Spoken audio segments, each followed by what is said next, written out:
मुझे हमेशा ये लगा बहन जी से जब मैं मिला कि मैं अपनी पार्टी में अपने परिवार के मुखिया के साथ बैठा हूँ। तो वो उनका बड़प्पन है, वो बहुत सारे कारण हो सकते हैं। बहन जी के साथ में उम्र है, 60-65-70 साल की उम्र हो रही है। वो जो काम उन्होंने आज से 40 साल पहले करा वो नहीं कर सकती, तो आप सब लोग तैयार हो रहे हैं, चंद्रशेखर तैयार हो रहे हैं, आकाश तैयार हो रहा है, बहुत सारे लोग आएंगे और समाज का शोषण अत्याचार नहीं सहा जाएगा, समाज का बंटवारा नहीं सहा जाएगा। सुप्रीम कोर्ट के माध्यम से जो ये जजमेंट आया है जिसमें वर्गीकरण की बात कही गई है, ये वर्गीकरण नहीं है, आरक्षण को खत्म कर देने वाली बात है।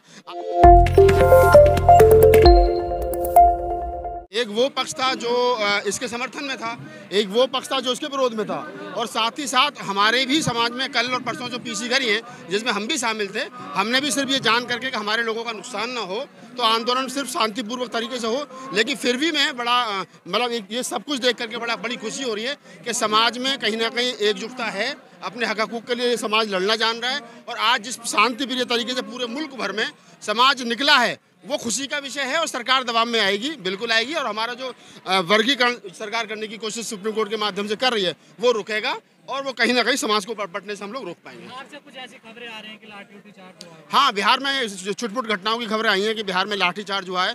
दुखद है, सरकार के खिलाफ आंदोलन है, सिस्टम के खिलाफ आंदोलन है, तो ये कौन से लोग हैं इनको चिन्हित करना चाहिए जो लोग लाठियां चला रहे हैं। पिछले आंदोलन में भी देखा गया था 2 अप्रैल वाले आंदोलन में कि जिस प्रकार से राजा चौहान नामक व्यक्ति ने आंदोलनकारियों पर गोली चलाई थी जबकि उसका कोई लेना देना नहीं था। तो होता यही है कि जब दलित समाज के लोग, SC ST OBC समाज के लोग अपने हक हकूक़ के लिए रोड पर उतरते हैं, जो सवर्ण समाज है, जो सरकार की गोद में पल रहा है, जिसके इशारे पर सरकार चल रही है, जो सरकार के इशारे पर चल रहा है, वो कहीं ना कहीं हमें विरोधी मानता है, और वो हमारे खिलाफ सरकार पुलिस की वर्दी के रूप में और अन्य रूपों में आकर के आंदोलन को हिंसक बनाता है। हमारी कोशिश ये थी कि आज का आंदोलन किसी भी प्रकार से हिंसक नहीं बनना चाहिए, पब्लिक प्रॉपर्टी को नुकसान नहीं होना चाहिए। हम उसमें अभी तक कहीं ना कहीं कामयाब रहे। छुटपुट घटनाओं को छोड़ दिया जाए तो बाकी जगह हमने देखा है कि हम उसमें कामयाब रहे। कहीं ना जिस प्रकार बसपा सुप्रीमो मायावती ने और चंद्रशेखर ने अपील की लोगों से, क्या उसका असर भी है? ये देखिए, ये बड़ी खुशी की बात है। चंद्रशेखर भाई और हम लोग पहले दिन से ये बात कह रहे हैं कि हमारा आपस में कोई टकराव नहीं है, आपस में कोई मनमुटाव नहीं है।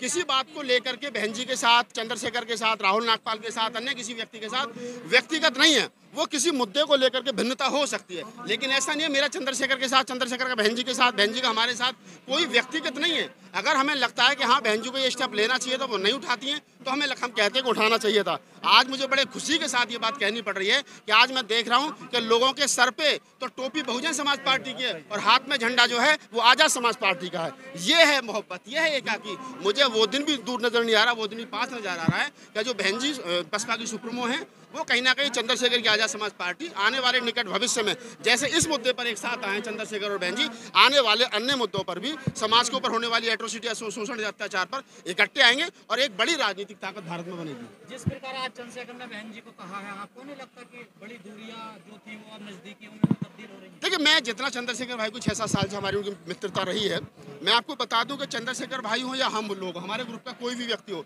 बहन जी को कभी कुछ नहीं कहा गया हमारी तरफ से। बहन जी ने ट्वीट करके चंद्रशेखर को कुछ कहा हो, हमारे लिए कुछ कहा हो, अन्य किसी संगठन को कुछ कहा हो, तो बहन जी को लिए हमने तो हमेशा, मैं तो उनसे मिला हूँ, 2-2, 3-3 घंटे मेरी बातचीत बहन जी से हुई है। जब मिला मुझे लगा ही नहीं कभी किसी बड़े नेता के साथ बैठा हूँ, किसी राष्ट्रीय पार्टी के राष्ट्रीय अध्यक्ष के साथ बैठा हूँ। मुझे हमेशा ये लगा बहन जी से जब मैं मिला कि मैं अपनी पार्टी में अपने परिवार के मुखिया के साथ बैठा हूँ, तो वो उनका बड़प्पन है, वो बहुत सारे कारण हो सकते हैं। बहन जी के साथ में उम्र है, 60-65-70 साल की उम्र हो रही है, वो जो काम उन्होंने आज से 40 साल पहले करा वो नहीं कर सकती है। तो आप सब लोग तैयार हो रहे हैं, चंद्रशेखर तैयार हो रहे हैं, आकाश तैयार हो रहा है, बहुत सारे लोग आएंगे और समाज का शोषण अत्याचार नहीं सहा जाएगा, समाज का बंटवारा नहीं सहा जाएगा। सुप्रीम कोर्ट के माध्यम से जो ये जजमेंट आया है जिसमें वर्गीकरण की बात कही गई है, ये वर्गीकरण नहीं है, आरक्षण को खत्म कर देने वाली बात है। आज A और B और C और D 4 ग्रुपों में, 2 ग्रुपों में, 3 ग्रुपों में SC ST के आरक्षण को बांटने की जो बात की गई है, ये मनुवादियों की चाल है, ये मनुवादी सोच है, और मैं अपने तरीके से इसका पुरजोर विरोध करता हूँ। ये नहीं होगा और नहीं होने देंगे। तो क्या सरकार पे दबाव बनेगा? बिल्कुल, ये जो सब लोग निकले हैं इसका सरकार पर दबाव बनेगा, और हमने अभी कम से कम 131 जो मेंबर्स ऑफ पार्लियामेंट है उनको हमने पत्र लिखा है कि अगला सेशन जो शुरू हो तो उसमें ये बात उठाई जाए कि इसको जो आरक्षण है, आरक्षण कोई गोलगप्पा थोड़ी है उसको कोई लेकर के खा लेगा। वो आरक्षण ये हमारे महापुरुषों ने बड़े कष्ट मुसीबत से बाबा साहब डॉक्टर अम्बेडकर की 4 संतानें इसको ये अधिकार लेने में चली गई, और आज उस आरक्षण को हमारी आंखों के सामने वो चला जाए। बाबा साहब डॉक्टर अम्बेडकर ने कहा था इस कारवां को बड़े कष्ट और मुसीबतों से मैं यहाँ तक लाया हूँ, अगर इसको आगे ना ले जा सको तो यहीं छोड़ देना। लेकिन हमारे सामने वो कारवां पीछे जा रहा है और हम लोग तमाशा देखते रहे, तो ये तो संभव नहीं है। कुछ लोग हैं जो नफरत पैदा कर रहे हैं। देखिए, वाल्मीकि समाज के जहाँ तक सवाल है, वाल्मीकि समाज जो इस सिस्टम को नहीं समझ रहा, वो लोग विरोध कर रहे हैं। कल भी वाल्मीकि, जाटव, चमार, मीणाओं की कल पंचायत कनाट प्लेस में हुई थी, लगभग 400 लोग थे। हमने उस पर प्रॉपर खबर चलाई है। जो वाल्मीकि समाज का बुद्धिजीवी वर्ग है वो समझ रहा है इस चीज़ को कि ये हमें आपस में लड़ा करके क्या करना चाहते हैं, ये वंदरबाट करना चाहते हैं। एक रोटी थाली में रखेगी, इसमें ज़्यादा, इसमें कम, इसमें ज़्यादा, इसमें कम, और रोटी खत्म। ये वही करना चाहती है सुप्रीम कोर्ट के माध्यम से। और हम ये कह रहे हैं कि जब आर्टिकल 341, 342 इसमें वर्गीकरण की बात है ही नहीं, वो एक समूह है। और हम तो एक मांग और कर रहे हैं, इस किसी भी प्रकार से जो आरक्षण है इसको 9वीं सूची में डाला जाए ताकि इसके साथ कोई छेड़छाड़ ना कर सके। पर अब तो ये कहा जा रहा है कि राहुल नागपाल जो है वो जनरल हो गए हैं, क्रीमी लेयर में आ गए, इनके साथ कोई जातिवाद नहीं होता। देखिए, कास्ट में आ गए। नहीं, मैंने व्यक्तिगत रूप से कभी आरक्षण नहीं लिया। मेरा नाम के आगे बुद्धिस्ट लिखा हुआ है, मैं माइनॉरिटी में आता हूँ। लेकिन जाति की जब बात आती है तो फिर कहते हैं कि अम्बेडकरवादी बुद्धिस्ट हैं। मेरे बाप ने सन 70 में कि मेरे बाप की शादी बौद्ध धर्म से हुई थी, तो मैंने कभी नहीं लिया, मेरे बच्चों ने कभी लाभ नहीं लिया। लेकिन लड़ाई अकेले राहुल नागपाल की नहीं है, ये उन लोगों की है जो गांव में, देहात में, खेत खलियान में हाशिए पर रह गए हैं, और जो आज भी हम और हमारे जैसे लोगों को उम्मीद की नजरों से देख रहे हैं कि ये कुछ करेंगे, ये कुछ बोलेंगे। जिन्होंने आरक्षण ले लिया उनकी जातिवाद खत्म हो गया। कहाँ खत्म हो गया?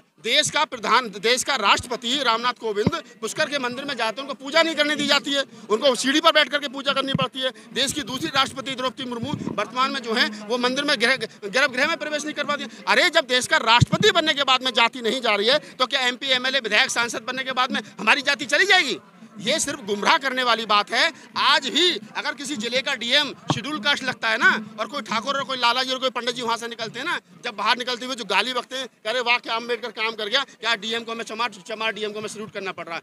ये है जातिवाद। ये है क्या मतलब, जब जातिवाद है तो क्रीमी लेयर तो लागू हो ही नहीं सकता SC ST के उसमें। और रहा सवाल वर्गीकरण का, होगा तो क्रीमी लेयर तो खुद ही लागू। नहीं, देखिए,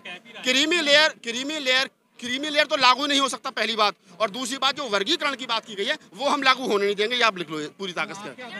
हम रिव्यू पिटीशन में जाने की तैयारी कर रहे हैं, सरकार के ऊपर दबाव बनाएंगे, 9 जजों की बेंच में जाएंगे, रिव्यू पिटीशन डालेंगे, और इसको लड़ाई को वहां तक लड़ा जाएगा जहां तक अंतिम सांस रहेगी।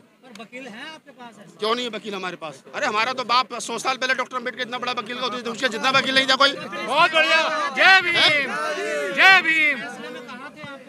ये तो दरअसल सरकार, ये जजमेंट नहीं है, ये सरकार के जो जनरल ऑफ अटॉर्नी और वो जो सारे लोग बोल रहे हैं वो लिखा गया है, लिखवाया गया है जबरदस्ती। नहीं तो अब दोबारा 9 जजों की बेंच में जाएंगे, दोबारा बताएंगे, अच्छे वकील खड़े करेंगे, सब लोग होंगे, ऐसी बात नहीं है। लेकिन सर, जो संविधान बता रहे थे वो 2 नेता, वो आज क्यों नहीं आए हैं आपके साथ? उनका भी समर्थन है आज के इस आंदोलन के लिए।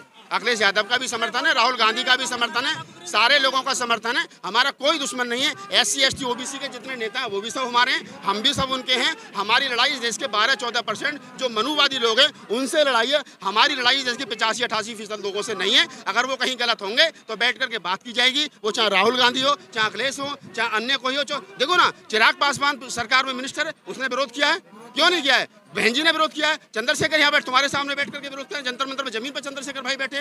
तो ऐसा नहीं है, जिसको अकल है और जिसको समझ है वो विरोध करेगा। और जितिन राम मांझी जैसे लोग जो विरोध नहीं कर रहे हैं, तो मैं उनको कहूँगा कि उनको अभी 80-90 साल की उम्र में सीखने की जरूरत है। जो आदमी 1980 में विधायक बना हो, मांझी, और एक बार मुख्यमंत्री रहा हो, लगातार विधायक रहा हो, मिनिस्टर रहा हो, वो अपने समाज के लिए, मांझी समाज के लिए, मूसाहार जाति के लिए एक अच्छा स्कूल नहीं खोल पाया हो, और वो अगर हम लोग पीछे रह गए, अरे जब तुम थे तो तुमने अपने समाज के लिए क्या करा, सवाल ये बनता है। धन्यवाद।